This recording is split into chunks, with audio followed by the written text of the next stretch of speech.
Hello and welcome to the Duane Morris Money and Banking Law Podcast with Joe Sylvia, brought to you by the global law firm of Duane Morris. I'm your host, Joe Sylvia. I'm a former Federal Reserve lawyer who represents banks, fintechs, and other clients on M&A, payments, and regulatory matters at Duane Morris. I'm also a core member of our banking, fintech, and digital assets and blockchain practices. The goal of the Duane Morris Money and Banking Law Podcast is to inform and educate our clients and friends on both the fundamental concepts and structure of the banking ecosystem, as well as critical developments in the law and regulation of money and banking. On this episode, we're talking about third-party risk.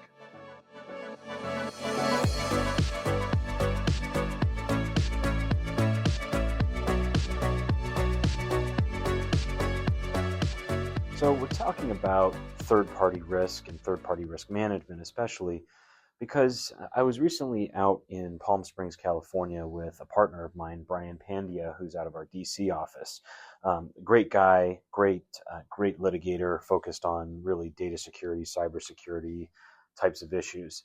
He and I were asked to speak to America's credit unions about the use of third parties and specifically use of fintech third parties and what that risk management framework looks like, what some hot topics are in this area, and kind of address some of the challenges and potential solutions. So I've thought that it might make sense to touch base on this, and I have another episode planned to focus a little bit more on fintech and bank partnerships, but I figured it might make sense on the heels of this presentation just this week to talk a little bit about third-party risk and from a very broad perspective, and give kind of an overview of what we're talking with clients and friends and sponsors about in different areas of the law. So, one of the things that Brian and I initially talked about in this presentation was, well, what are some of the challenges with this increased use of third parties over time, especially in the fintech sector, but what's some of the challenges?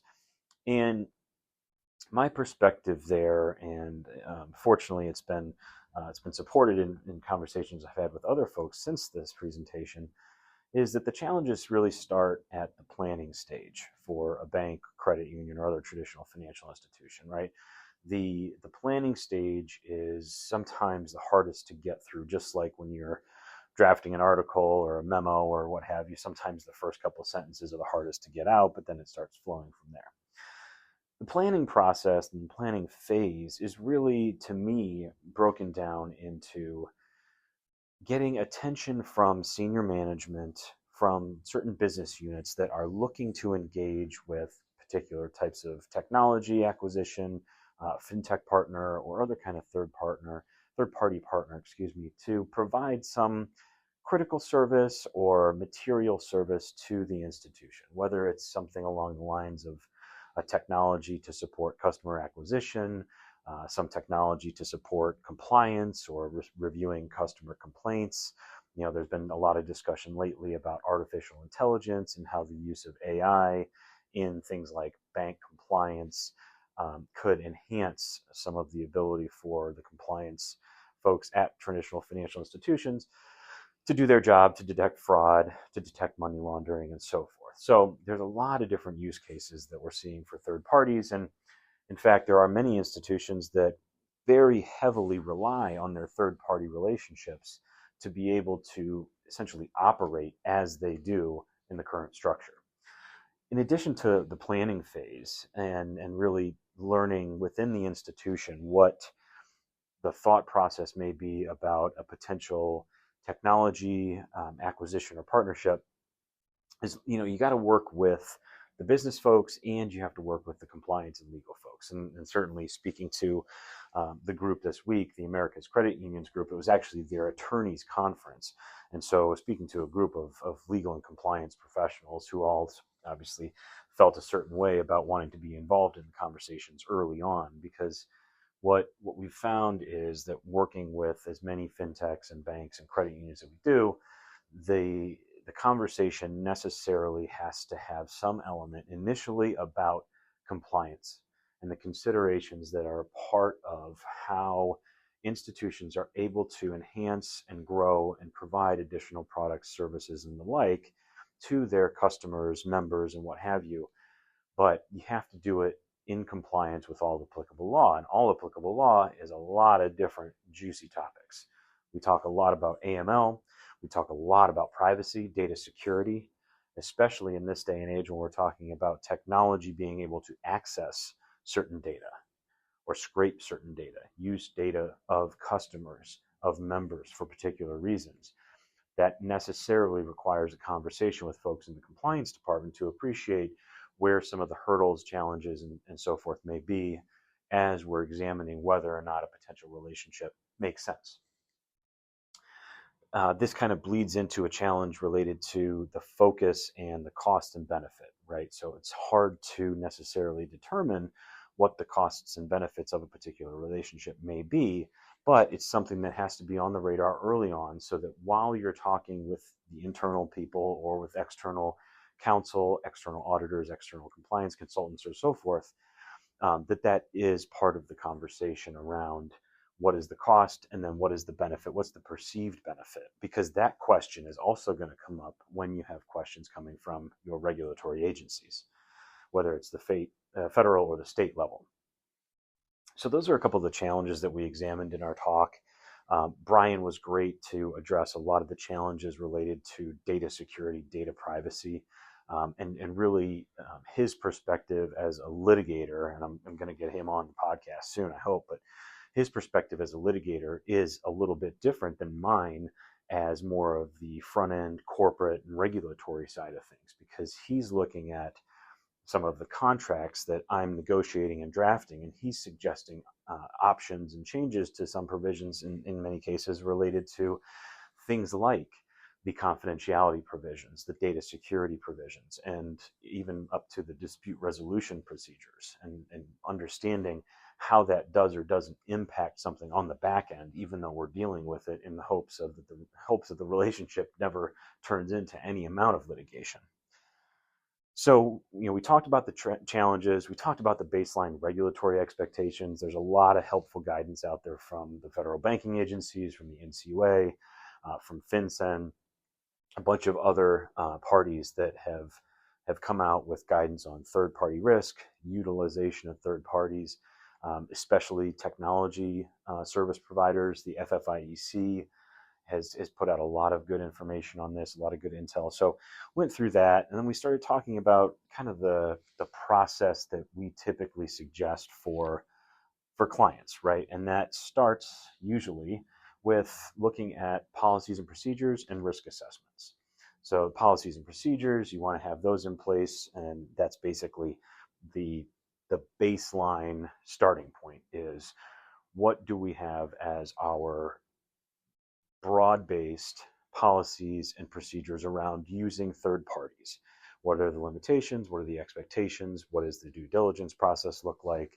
And then what is the whole process, soup to nuts, kind of work out to be? That needs to be in your policies and procedures. That's the first place the agencies and the regulators look when they come in for their examinations. That's the first thing the supervisors ask for when they look for documentation before they even come into the institution. So that's the base level. You have to have that done and ready to go, and you have to get those updated on a regularly periodic basis, because you need to make sure that they are dynamic, they evolve as the institution evolves, as the third parties that the institution uses evolves. So we talked about the initial risk assessment, and then we went through kind of the process of the due diligence piece of vendor approval, negotiation, working through the contracts. What does the due diligence process actually look like? What kinds of questions should you be asking? What kinds of information should you be asking of the vendor, of the third party? We moved into how to look at selecting vendors and what kinds of expectations that you can reasonably place on your third parties and your third party vendor compliance obligations more specifically, and had a really nice discussion. We had a good bit of questions from the audience around this area, and there are some questions around, for example, what do we do if this potential fintech or potential vendor is a relatively new company or an early stage company, right? They don't have a lot of people, they don't have a lot of the compliance knowledge and background. What do we do in these cases? What do we do if they don't have audited financial statements, right? And so it becomes a little bit of a back and forth dance to acquire a reasonable amount of information to allow you to appreciate the status of the vendor, the ability of the vendor to not only comply with laws, but also provide you what you think you're getting in terms of the relationship and what those benefits are, going back to the cost and benefit analysis. Talked a little bit about prioritizing vendor relationships, trying to create structure for internal review and assessment of vendor relationships, a database of some kind to make sure that we're aware of when there may be timeframes that are tripped in different vendor contracts, make sure that there's a place that's housing all of the vendor contracts or third-party contracts. Seems somewhat basic, but with the larger the institution, the more complex the institution gets, the more challenging it is to really wrap your arms around all of these different relationships and how they work and when they may or may not be terminating. So there's quite a bit that goes into that. Then we turn to the contract, right? And this is one area where we have seen a good bit of discussion from the federal banking agencies, from the NCUA and others about specific provisions they expect to see. And for most of it, most of the contract provisions are not boilerplate, but they're the typical contract provisions you would expect to see in any kind of service provider type relationship that are not necessarily specific to banking or financial services. The ones that are more specific to banking and financial services, obviously, you're going to have elements within the confidentiality expectations, within data privacy and data integrity expectations. Additionally, there's going to be kind of, from my perspective, there needs to be a heightened review of the definitions, and specifically the definitions around what services or products are actually being provided and who is doing what, right? Which party is responsible for providing what service, whether it's the vendor, the institution, a potential subcontractor of the vendor. So fourth parties, now you're talking about some level of fourth party risk. If you're from a financial institution, you appreciate what that means. So there's a lot of different components that need to be covered off on when you're going through the process of not only due diligence, vendor selection, but also that onboarding, and even before onboarding, the contract component before you sign and execute. You need to understand where there may be compliance and audit issues. So putting as much of the compliance burden on the fintech or the vendor as possible, but ultimately appreciating that any federal banking, state banking, or federal or state charter or national credit union association, state charter or state credit union association, any of these regulators, any of these supervisors, FinCEN, everybody else, they will always come back to the old adage that you can outsource the task, you can outsource the service, but you cannot outsource the responsibility. Okay? As a bank, as a financial institution, you can outsource a great many things, but you cannot outsource the full scope of responsibility, especially when you're dealing with vendors who may be touching your members, your customers, virtually, in person, or otherwise. So if you have that component of some kind of touch point that this vendor may have with your clients, customers, members, businesses, that's just an enhanced way of looking at this from a compliance perspective and appreciating that at the end of the day, no matter what happens, the financial institution is the one that will ultimately hold the bag, that will ultimately be held responsible to some degree. You can push as much of this as you want onto vendors, but if you're a financial institution, the buck stops with you. Going on through the conversation, we had a couple of other additional really good questions around the contracts, around the ability to include certain provisions, how the negotiations typically go. In my experience, many of the negotiations are simply just red lines back and forth and maybe a final one or two phone calls to iron out a couple of little things here and there. But through the diligence process, it gives you a good sense as to what level of contractual expectations you need to have written down, specified clearly in the contract itself, as opposed to potentially service level agreements, our schedules that may be attached to the contract, or so forth. So a lot of different pieces to unpack there. But again, a lot of really great comments and questions from the audience. And this has consistently been the case when I've talked to folks about third-party risk management and use of vendors. There's really good questions because every situation, almost every relationship is somewhat unique, whether it's the vendor's status, the vendor's services or products, or what the financial institution thinks it may be gaining by engaging in this relationship. There's always a really unique piece to it. And so you have to really drill down, especially in the due diligence phase and in the planning phase even more so, into what the expectations are. What are you hoping to gain from this relationship? What are the potential risks and costs associated with the relationship? And how do you deal with certain third parties that, quite frankly, may not appreciate the level of compliance and regulatory expectations that banks and traditional financial institutions have? So, that's kind of where we sat with our crowd for 45 or 60 minutes. Again, great crowd, great questions. We kind of ended with a slide that says, here's a basic framework to get started. And it is very basic, right? We said, look at the guidance. There's a ton of information in this guidance, whether it's the FFIEC manuals, FinCEN manuals, the outlines from the OCC, FDIC, Fed, and NCUA, or anything in between. There's been any amount of information that you want to find on third-party risk management and how it's addressed, both from an institution perspective and then also how more importantly sometimes is how it's addressed from the regulatory and the agency perspective. There's any amount of guidance out there. That's the first place to go. Then you got to look at the policies and procedures that you have. Is there a gap with respect to vendor risk management? Do you have a separate component to your P's and P's for third-party risk?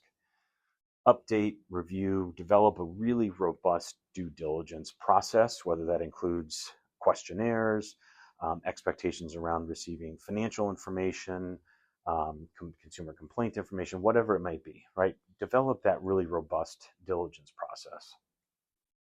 Try and implement some kind of vendor database or inventory, include things like risk ratings based on products and services, develop a contingency plan if something happens with one particular vendor. What happens to the customer experience, to the member experience?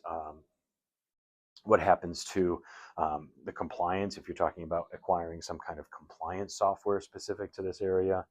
And then, one critical final piece to kind of keep in mind is that the ongoing monitoring is absolutely necessary. Ongoing monitoring and potential remediation as things develop, but the ongoing monitoring is going to be absolutely critical when you get supervisors coming into the institution and starting to ask questions about not only the third-party vendor management program, but exactly what the expectations are and how they are met or not met throughout the life cycle of the relationship. So a lot of different things that we talked about. Third-party relationships, as we talked about, are invaluable.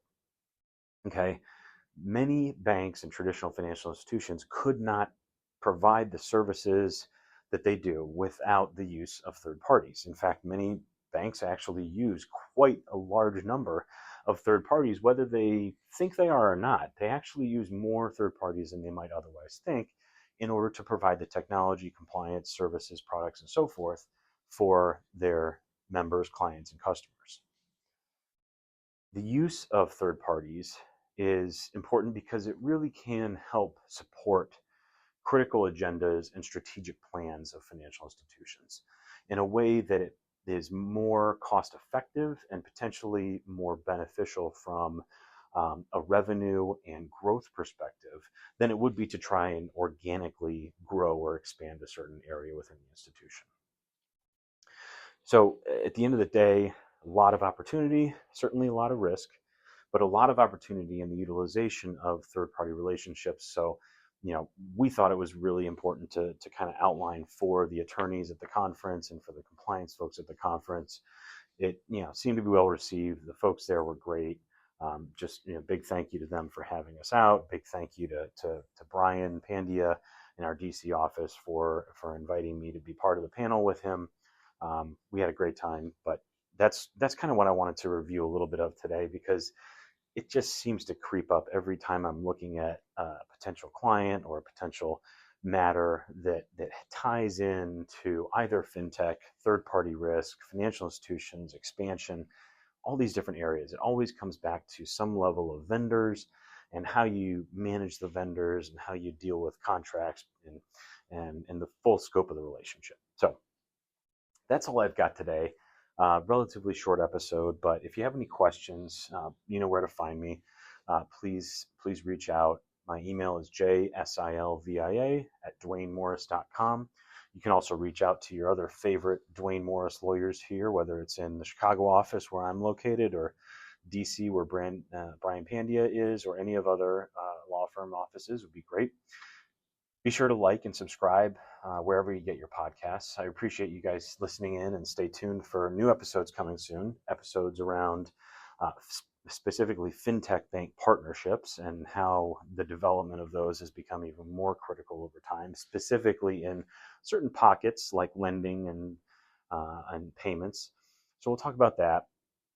Also got a couple of other episodes that are coming up with some of my great partners here at Dwayne Morris who have indicated an interest in talking about what they do and some hot topics that they've got on their minds for their clients. So hopefully we can continue to provide some value for you all. Again, reach out with questions, comments, anything in between, and otherwise, have a great day. Thank you so much.